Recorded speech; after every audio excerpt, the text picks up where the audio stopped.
Welcome to the Jewish Ecologist, a podcast exploring the social, ecological, and technological aspects of Jewish life here and forever.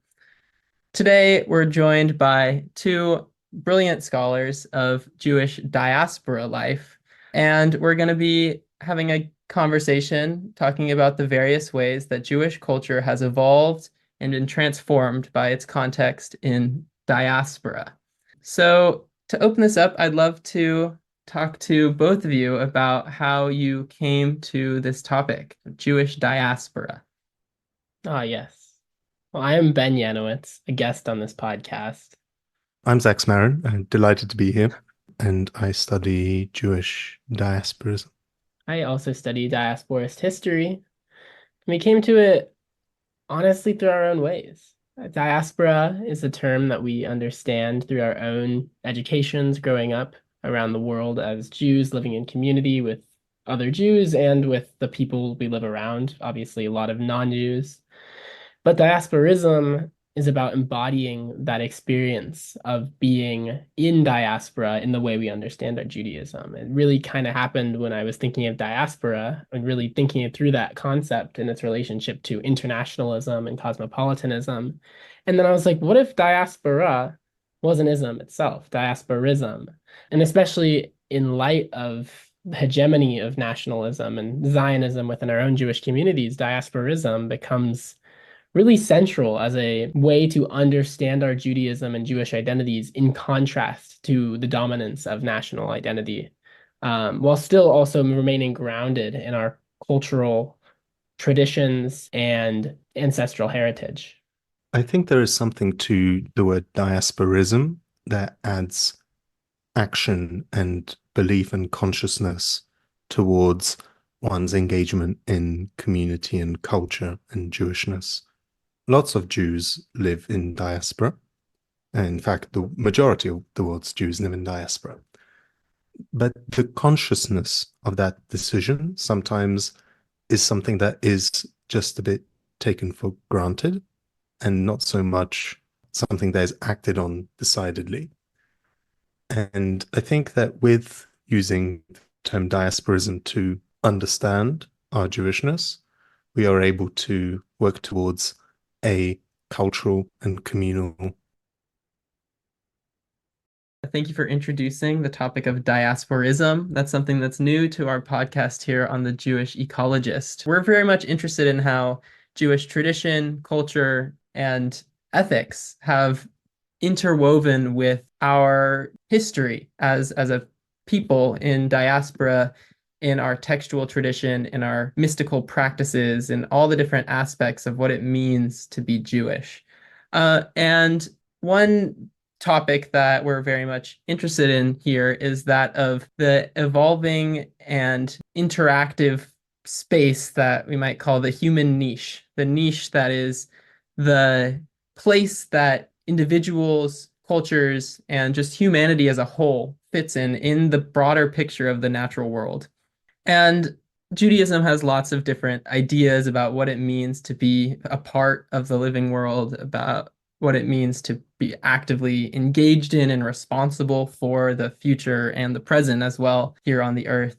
And so I wanted to turn towards both of your areas of study. I know both of you have looked into specifically the 19th and 20th centuries and how Jews who were forced to move all across the world out of their home communities and how various different groups of people responded to that situation. So I want to ask both of you, how did the rise of modern nationalism, among other trends in the 19th and 20th centuries, shape diasporic Jewish communities? And how did it shape what it means to belong to the world or to a country or to a place within your eyes and maybe the eyes of Jews across the world? That's a great question. I think it's a very difficult one to answer because the Jewish diaspora is so global and encompassing. And I think looking at Europe in particular, it kind of helps you understand how Jewish communities were affected by European nationalism, and then, of course, had its own Zionism, a Jewish nationalism emerge within that. And It just makes me think of like the AIU, the Alliance Israelite Universelle, the Universelle, that's probably wrong. The French Jewish organization that was international. And it reminds me of how they engaged with the French colonies because the French Jewish community was key in actually allowing the French national imperial project to extend itself into Algeria and Tunisia and these different places that France found itself through colonization and force. But it allowed itself to use the Jewish community for its own ends. Because you see, there were non-French Jews in Algeria and Tunisia, but there was a mediation from the French Jewish community in how France interacted with them. There's this term pieds noirs, which I don't remember what that actually translates to. Zach, could you help me with that? Pieds noirs, Blackfeet. Yes. Maybe that's the wrong term. It's colonists from France Yeah, in yeah. Algeria. And you had French Jewish colonists in Algeria and Tunisia, as well as French people that were not Jewish. And it was used to actually, these people and this AIU, this French Jewish institution, was using a shared Jewish identity in order to actually bring the native Jews, the Algerian, Tunisian Jews, into this Pied Noir status Pieds as noirs. being seen as part of the other colonized population. They were brought into the more privileged colonizer category. And I think that's very interesting because it kind of shows how a French national project was able to use the Jewish diaspora as an instrument for its own ends. And you do have like schools that were put in these Jewish communities that were there for a long time that were following the Haskalah, the Jewish Enlightenment in their curriculum, but rather than teaching in the local language, they were teaching in French, which actually ultimately undermined the diversity of Jewish life because these were not French-speaking communities. Obviously, they spoke Judeo-Arabic and different indigenous languages, but it was using it to kind of flatten the Jewish diaspora. And this wasn't a Jewish nationalism, this was a French nationalism, but it was flattening the Jewish diaspora already for its own ends. That's kind of a starting point, perhaps. Zach, I know you've done a lot of work about the Jewish community in Poland. Does what Ben described with the Pieds Noirs resonate at all with that case, or is the Jewish relationship to Poland very different? Certainly, there are a lot of differences in terms of the colonial relationship of the Pieds Noirs project. Of course, Jews in Algeria existed way before the Pieds Noirs. They were just as indigenous as the local Muslim population. Sorry, I just wanted to add one thing, is that was used as a form of divide and rule. And at the end of the day, that was very effective and ultimately did undermine the sustainability of these diaspora communities, especially as they were no longer considered Algerians, as that would have implications in the 20th century with different forms of national liberation movements. Go ahead. In terms of my own research, I mainly focus on the post-war period, the immediate post-war period, which certainly the relationship of nationalism and Polish nationalism to that period had a great impact on the Jewish community locally, as well as the appeal of that stage of Jewish nationalism. This was the time when the State of Israel was just being formally created. But just to sort of go back 50 years, at the end of the 19th century, nationalism, which was becoming a dominant force throughout the century in Europe, began having more and more of an influence within Jewish communal discourse. But that nationalism was very diverse as it came to the Jewish diaspora in general. There was the question of territoriality. Should Jewish nationalism try and aim to become a state-building project?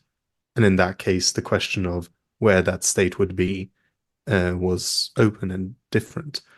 Did it have to be what has been more recently considered the only true place where it could be achieved in the ancestral homeland, or could it be at the very least temporarily done in other areas around the world? We know that Uganda Argentina were considered in various ways. Another question was it the question that we were aiming towards a universal global Jewish identity, which through the lack of communication that was present at the time and the diversity of various communities would have to resort to more abstract ideas around Jewishness, either through religion or through what was then language only used for religious rite, which was Hebrew? Or was it to have more local, diverse interpretations? Was it to be rooted more in the current, as it was then, existence of communities speaking Yiddish, various kinds of Yiddish, of course, Sephardic, communities speaking Ladino, communities through the Middle East speaking various forms of Judeo-Arabic? So there was very many different forms of nationalism as it would be identified today. With some communities and organizations being accused of nationalism, the Jewish Labour Bund always rejected the label of nationalism because as a socialist organization, it viewed the supremacy of class struggle. But it did consider Jews to be a people, a nation, like any other, such as Poles or Russians or Hungarians, and therefore entitled to their own rights as a community of any kind that may be considered a nation. So in terms of that, the rise of modern nationalism very much had an impact of Jewish communities in spaces that consider themselves as adopting nationalism as a strategy for the Jewish community. We're not talking here about more assimilationist tendencies. At this time, the Reform movement was very much still considered anti-nationalist in the terms of anti-Jewish nationalist, not to mention traditional Orthodox Judaism, which clung to the idea that Judaism was a religion. To touch on briefly about what my academic research has been most about, that has been focused on the post-war period in which Eastern Europe was very much subdivided amongst nation states to the largest extent. The idea that became more dominant in the interwar period when you had the breakup of all these multinational empires, including primarily, the Habsburg, the Ottoman, and the Russian empires, was that only through the independence of each national and ethnic group could there be peace and stability and that kind of universal human liberation. But national and ethnic groups, especially not Jews, do not live around thin lines on the map. Usually they traverse them very easily. And so the projects of making states ethnically homogeneous actually requires a lot of social engineering and violence that can be very much seen in the case of Poland in the post-war period, where you had mass campaigns of what today would be described as ethnic cleansing and population exchange, either through direct government policy or even in some cases through government neglect, which was the case as well with the Jewish community. This isn't something that's spoken about much because there's this idea that after the war in Poland, there was only really a real tiny ragtag group of Holocaust survivors, which is true if you look at it from the perspective of the general Jewish community. But if you just look at raw numbers, about 10 to 13% of the Jewish community in Poland survived the war, which is a very small percentage. Still, what, 300,000 people? Yes, exactly. So 300,000 people from a tight-knit community, generally speaking, is still a considerable size. I mean, today, in comparison, that would make it in the top 5, 6 Jewish communities in the world. And the questions about what happens with that community, what sort of either practical decisions or, as some might take it, philosophical lessons one might take of what happens to a national minority in that situation, what happens to the possibility of living in diaspora. It's a fascinating period to look at, and I think that it's not very much well thought about in the general field. It's usually just something that's relegated to a postscript, and that's what's attracted me to it in that regard. And there's absolutely a lot to learn about diaspora community institutions, Jewish communal and cultural life in that context. Right. Zach, you mentioned how Jewish people, among all people, have never really, adhered to political boundaries. And I'm reminded that Ivri, the name for the Hebrew, the Ivrit, is border crossers or people who Traverser. traverse the Traverser. boundaries. And We how should thank Melanie K. Kantrowitz for reminding us that, the mother of radical diasporism as we know it today. mhm. Within the history of Jewish diaspora, there isn't one diaspora. You might think what are we traversing? We're traversing the Nile. If maybe the origin of the Jews goes back to Egypt Mhm. and Sinai and first entering the Holy Land, or perhaps we're thinking about the diaspora following the destruction of the temple, the first temple or the second temple, or across, the world. And both of you study primarily maybe not the most recent diaspora, but the diaspora of the last 100, 150, 200 years, the diaspora that brought my family to America. Do you feel that diaspora is central to Jewishness, or what is the relationship of the Jewish texts, the Torah, which unites the Jews from Algeria and the Jews from Poland and the Jews from France and the Jews from America and Jews from all over the world? We all have the same scripture. What is the relationship between scripture and diaspora, and what can they teach us about the centrality or the marginality of diaspora? Good question, and it's a tough one to answer. I mean, I think just from a very basic level, it reminds me of how in the Torah, this was something that Rabbi David Cooper taught me, the so-called Holy Land was not given, or the Promised Land was not given to the Israelites unconditionally. It was given on the condition that they uphold the mitzvot and are righteous people. And in the same way, every time Jews were expelled from that land, whether it was the Babylonian expulsion or with the Romans, it wasn't understood to be the fault of the Babylonians or the Romans. It was understood to be the fault of the Jewish community themselves for failing to live up to these values. If I remember correctly, one of them was blamed on sinat chinam, which is just baseless hatred, and what can be either interpreted as against each other or against other peoples. And the other one was for Avodah Zarah, for foreign labor, foreign worship. And it was understood that this was a land that you had to earn. You couldn't just have, and that's something that I think modern nationalism ignores. It's kind of essentializes a connection to land that says, oh, sure, you might have ancestral roots dating back there 2,500 years ago, but like because of that, you have the right to take it and colonize it now. Hmm. And in regard to the texts, like texts are something that we can read in different contexts over and over and over again, whether it's in different places or in different times, and find meaning throughout. Mhm. And like I'm relatively secular, I'm quite secular even, but I can still find meaning going through texts, going through the prophets and reading them really critically and thinking. Like I remember I was teaching a lesson on, well, I work at a religious school, if we could call it that, a Sunday school.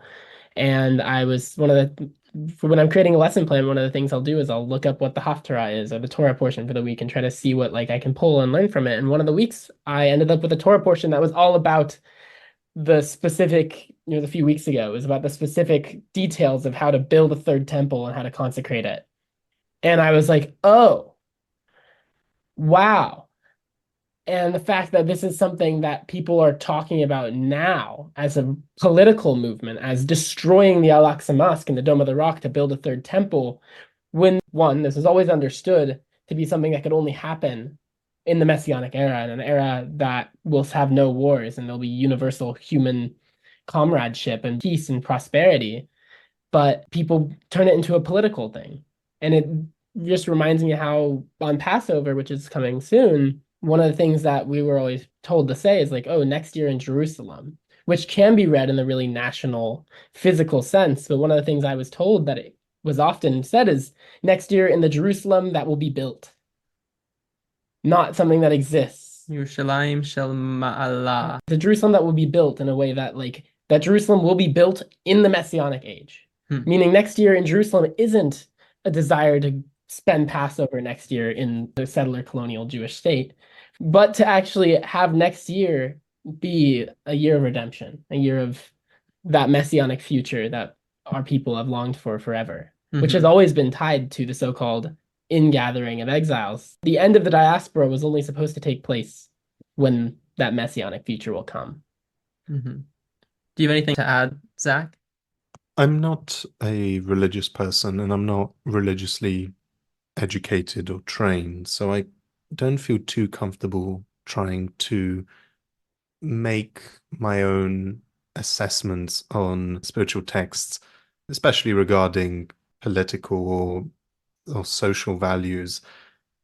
I think it's the case with most religions that different people read into different elements of what they already believe and try and superimpose a religious viewpoint on that. And that can be quite malleable. You know, you have people that read into certain aspects of the Torah and they'll come across as anarchists. Or you have people that come across who identify with the passages that can be read as endorsing ethno-nationalism and innate, incredible human destruction. So this isn't my sort of area of expertise. I don't try to do something that I'm not particularly trained or educated in. But I will say that I think, what Ben highlighted well, there has been throughout the history of Jewish diaspora an element of wanting to return from exile, a yearning for Zion, turning to, at least in the European context, turning to the East and praying to the East. That's undeniable. What's also undeniable is that for 2,000 years, until relatively recently, the vast majority of the Jewish experience has been as minority communities in diaspora. And so ethical frameworks, social frameworks, frameworks regarding labor and workplace environments have all been shaped by that experience. And that's not something that goes away quickly. It's not something that can straight away be replaced by statehood, nor, I would say, is a state endorsed and nationalistic in the sense clearly identifying with a state's adaptation of a people's values inherently better.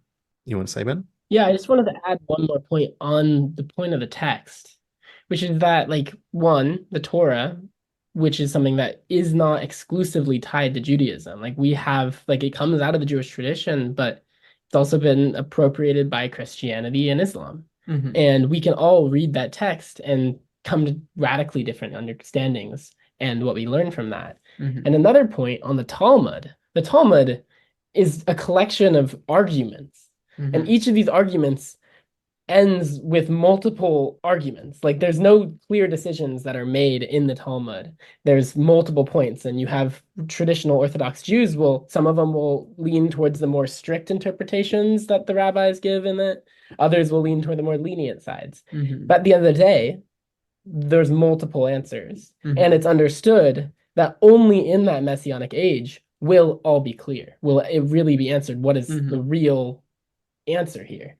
Which I think has a really radical understanding, because for those of us that are more secular, that don't necessarily read the Talmud and study it, we can still say the Messianic age hasn't come. And frankly, as far as I understand it, that Messianic age, you can call it communism. Like, you can call it whatever you want. It doesn't need to be tied to religion. It's about social freedom and universal prosperity and equality. Right. And at the end of the day, it'll all be clear when we get there, what is right and what is wrong. And that's something that I think is really deeply woven within the Jewish tradition. And it's really dangerous when it becomes very dogmatic and traditional and not creative and spiritual. Yeah. Yeah, I would just add that the most frequently repeated line in the Torah is, "Welcome the stranger, for you two were once strangers in the land of Egypt." And when thinking about what it means to be in diaspora, that's one thing that really rings true for me, where it feels that moving from exile to diaspora is moving from this position being marginalized and pushed to the edge and like oppressed, to finding a home within a community that is a plurality of different cultures, this multicultural way of approaching what the world to come might look like. I might add one more point as well. There's Rabbi Hillel, one of these greats within the Jewish rabbinic tradition. He has a famous quote, which is "Love thy neighbor as thyself," which we often say as a Christian tradition, but it comes from the Jewish tradition. He said, "Love thy neighbor as thyself. That is the whole Torah. The rest is commentary." I believe Jesus says the same thing. Yeah. Speaks to that kind of religious perennialism where we're all kind of just discovering the same things and then getting Right. stuck in these bubbles rather than trying to extend that love to all of humanity and Mhm. the rest of the world, of course, on your ecological perspective. Yeah, so I guess my last question from the social ecology, thinking about how our human community and the natural community, how these things are interstitched and form a whole fabric, the living world. What can Jewish diasporism teach us about how humans adapt to new contexts and how we can maybe build a plurality of communities, a community of communities, if you will, that welcomes the strangers and creates space for peace and love and care for all peoples? I mean, I have some thoughts, but if Zach, you want to go first, you can. I have thoughts. One thing I'll add, just very briefly, is that when I wrote my dissertation and explored the term of diasporism, specifically socialist diasporism, I hadn't fully thought this through, but I understand at this point as a retronym, as a word that's been applied retroactively for something that's existed for a long, long time. And the question is then, why was it not applied? And that the answer to that is because there was no hegemony of Zionism. There was no hegemony of nationalism to contrast it to.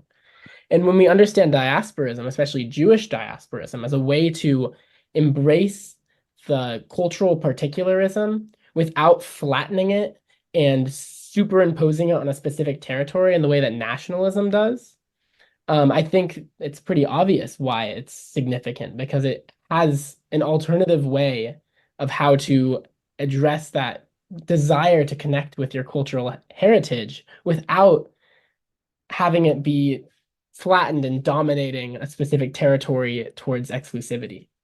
Mhm. If I may, there's a specific angle that I would like to tackle the question of social ecology, and that is through the way in which Jewish communities, but can be extended towards all human communities, but there are specific reasons as to how they impact Jewish communities in the modern world, at least in the European, I'd say North American context, disproportionately, is through how urban life is designed, how cities are designed. One of the most important areas of Jewish neighborhoods and areas where Jews lived, at least in the Eastern European context, as much as I'm aware, is what is called in Yiddish the Yiddische Gass, the Jewish street, right? The street is an interesting place because it's public. You don't worship on the street, or at least usually you're not supposed to worship there. There are religious buildings for worship. There are buildings where you work. There are buildings where you socialize and buildings where you live. But the street is the intersection of all of these places. It's places where people meet to spend time together, get to know each other. And so there's something important about how communities have been designed historically with the extent to which the street itself becomes a living place for a community.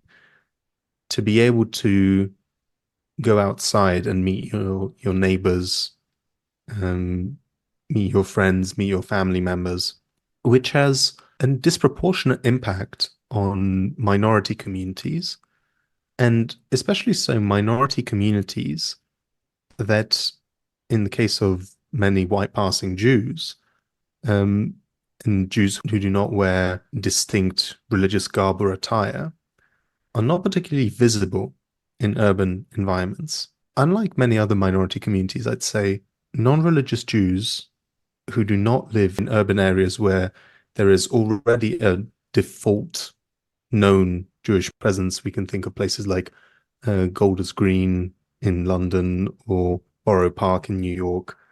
But in places like that, the fact of creating that kind of community, if you do not have spaces like that, if your community is based around car culture and cities are designed for cars, and there aren't what are called, I think, third spaces, places where you either don't work or you don't live, it can become very difficult for that kind of communal identity to exist. And it can end up significantly invisibilizing community, I would say. And so when it comes to the need to work towards strong diaspora communities today, I'd say one of the primary things that need to be focused on is very much being able to create anew a lot of these spaces that make it so that it is difficult for all people to be able to socialize and meet in a particular way, but especially for marginalized communities. I think Jewish communities do suffer from this problem to a significant extent. There are other areas around urban environments. The fact that if you look at a Jewish quarter like Kazimierz in Krakow, which is where I grew up and spent a lot of my time in my teenage years, the main square, the so-called wide street, is packed with cars. It's completely filled with cars. There's not that much you can do on it, apart from, go to all of the quasi-Jewish restaurants that are around, and some of the synagogues. And most of the aligning streets are also mostly designed for cars. So I think when it comes to building that kind of environment, the desire for growing and nurturing Jewish communities as spaces where people want to be, I don't think, we can all or should want to return to a ghetto, and be all enclosed and tribalistic and exclusive. That's not what this is about. We live in an age where we don't have to all live within 5 minutes of each other in order to maintain a community. But there are certain aspects about how areas of a city are designed where it's likely the members of a community will meet that have specific applications toward Jewish communities and also much very universal ones. In the present day, I think that the question of what is a Jewish part of town should not be so much considered an area where most Jews live, although when it comes to more religious Orthodox communities, there are certain regulations as to where people physically can live. But there's a reason why I call Kazimierz or a place like Leopoldstadt in Vienna, which the latter only has about 3 to 5% Jewish population. There's a reason why I call it the Jewish Quarter, and why it should be called, in my view, the Jewish Quarter. And the reason for that is that there are over a dozen synagogues in Leopoldstadt. You can see kosher restaurants everywhere. You can see men and women in Hasidic garb and clothing. You can see Hebrew writing on signs. You also see a lot of security and police, but that's a different matter. But this means that an area can have a Jewish character and be a place where people from within the community can meet together without there being an exclusion of non-Jews from that environment. And I think that that is very important towards this kind of world that we want to create with vibrant diasporic communities. There doesn't need to be Jewish tribalism and exclusion. I think some people do think that when we talk about like Jewish cultural vibrancy and pride, Jewish pride, not in terms of a superior value, but in terms of it being an identity like any other, one that is marginalized, the way in which it is practiced certainly can be marginalized within the community itself. That doesn't require exclusivity. In fact, it requires connection with other marginalized communities and with the general population. Because the American car culture or general car culture system, with all of the implications that that has for how cities are designed, or the factors around urban design or the housing market, or even, broader socioeconomic factors around difficult working conditions that impact the possibility in which one can engage with one's own culture. It's difficult being, going through a conversion course or learning a language, or even just traveling to your community if you don't have disposable time and disposable income. So all of these things can only be addressed if they are to be addressed as universal human problems, because they impact us in a slightly different way, but they impact all humans. And the only way in which that can be solved is through greater connection within a broad movement, and to flip the term on its head a little bit, within creating a broad movement ecology in which one can be involved in various aspects of changing the world for the better, whether that is through campaigns to make our urban spaces better, our living spaces better, our workplaces better, our communities better. I think within a diasporic context, we also need to talk about the issue of communal democracy, which, if we are to believe that Jewish cultural communal fulfillment and has to be democratic, everybody likes being democratic, then we should also make sure that our communal institutions are run in a democratic and participatory, inclusive way. Yeah. Any final Yeah, I think thoughts? you did a really good job of exploring how this manifests and can manifest at a really hyper local level, and also in a specifically urban context that I think isn't universal, but has a lot of implications for the wider understanding of how a cosmopolitan world could be created, based on the way that that exists in the urban context, especially in huge cities like London or New York City. But when we do think about it in an international lens, which I think is what we really have to be doing, it forces us and challenges us to think about how we can build a world where people can be engaging in their cultural identities regardless of where they live, whether they live in a city and they're able to actually access that, or if they live in the countryside, in a country that they are not from, and still want to be able to engage with that. And of course, families are clearly the core of it for a lot of people, but some people have like one Jewish parent or one, of course, this isn't just Jewish. I was thinking, like, when you were explaining this, I was thinking like sounds exactly like Chinatown or like Koreatown or like all these different spaces that exist in cosmopolitan cities like that. But when we think about it from the family lens, it stops being so much tied to a specific place, but to the community. And that's something that, especially in a world that is technologically advanced as we are today, that's something that is possible to be engaged with. And I'd say the key point of diasporism is to fundamentally challenge that notion that you can only have that cultural fulfillment in that one place, Your homeland. in your homeland or in your home, but being able to do this everywhere. And that's not nationalism, because nationalism is tied to specific land, tied to specific flattened understanding of culture. But I'd say when we talk about like human cultural adaptation, it shows how central that family conduit is, because it does get passed down lador vador from generation to generation. And it's our job as the current generation, as the youth in the current generation, to imagine how we can take the world we're given and build it into the one we'd like to be living in. Right. Well, beautifully said, both of you. I've thought a lot about how the ecology of cars alienates us, atomizes our communities, and denies us any third places, as you said, Zach. And, in a future episode, maybe we'll have a nice chat on that. But for now, thank you all for listening and have a good week.